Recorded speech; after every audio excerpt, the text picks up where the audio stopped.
بسم الله الرحمن الرحيم. الاسم القدور عبد الله، من مواليد 1985 في مدينة بوزكر، إقليم قلميم، جنوب المملكة المغربية. جندي سابقا في صفوف القوات المسلحة الملكية. التحقت إلى الخدمة العسكرية يوم 15 غشت 2006 بمدينة الريساني، إلا أن تم نقلي إلى الديار الإيفوارية في مهمة حفظ السلام التابع للأمم المتحدة هناك يوم 22 مارس 2011، حيث شاركت في الحرب الذي اندلع بين الطرفين المعنيين حسن واطرة والرئيس السابق باغبو. أصبت بمجموعة من الأمراض المزمنة خلال الحرب. الدروس التي دارت رحاها هناك،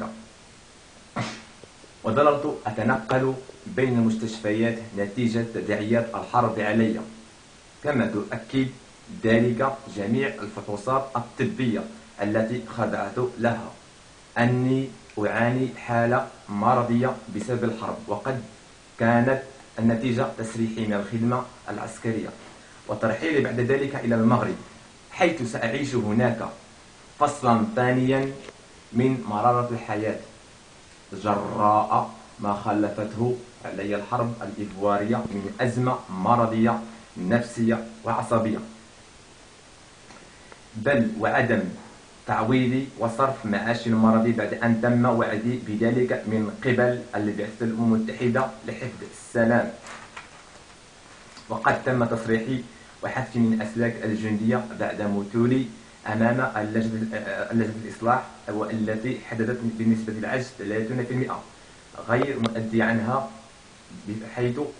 حيث تم إرجاع السبب بعدم انتساب المرض للخدمة مع إعفائي من الخدمة العسكرية. كما أصرح أني لم أرى أي ممثلا من كل القطاعات التي مثلت لجنة الإصلاح، بل فقط في الأوراق والذين بلغوا 14 عضوا من مجموعة من القطاعات العسكرية.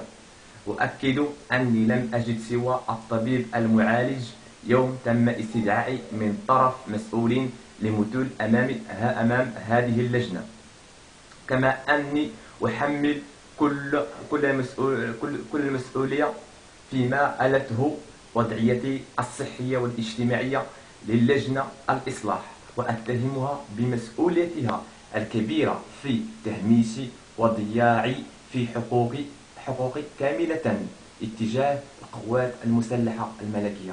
كما أن معظم الشواهد الطبية تبين بالملموس معاناتي مع المرض خلال فترة الحرب الإيفوارية. كما أشير هنا إلى الجمعيات من المجتمع المدني بمدينة بوزكر، إقليم قلميم، أصدرت بيان الرأي العام واستنكرت فيها الظلم والتهميش والإقصاء اللذان طالاني، وطالبت بصرف معاشي المرضي وضمان استفادي من التعويض الخاص بالقوات المسلحة الملكية، وكذا التعويض الخاص بالأمم المتحدة لحفظ السلام، وكذا النظر في ملف الطبي والمحضر الرسمي لمداولة لجنة الإصلاح. كما أرسلت ما يزيد عن 15 مراسلة لمختلف الجهات الرسمية بالمغرب، وكذا مختلف المنظمات الحقوقية والمدنية بالمغرب وخارجه. كما قمت برفع دعوى قضائية بالمحكمة الإدارية لمطالبة بتسوية وضعيتي المعاشية لدى محاميتي بهيئة المحامين بمدينة الرباط، نتيجة تماطل هذه الجهات المسؤولة لإيجاد حل لقضيتي. أؤكد أن مبدأ الاقتطاع السنوي الذي يتم قطعها لي من معاشي المتبقي يتجاوز 990 درهم، أي عكس تصريحات إدارة الدفاع الوطني لتمكيني من مجانية الاستشفاء والتطبيب.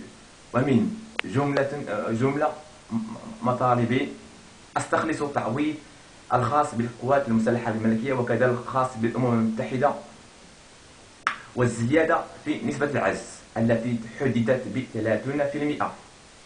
هذه الأخير لا يمكن أن تتأتى هذه الأخير لا يمكن أن تتأتى إلا بضرورة معاودة ورؤية لجنة الإصلاح والمثول أمامها لكون غير قادر على العمل وزيادة في تعزم ووضعيتي النفسية والعصبية والمرضية. كما أؤكد أني لن أستسلم في معركة استرجاع حقوقي كاملة بجميع الطرق والوسائل المشروعة. والسلام عليكم.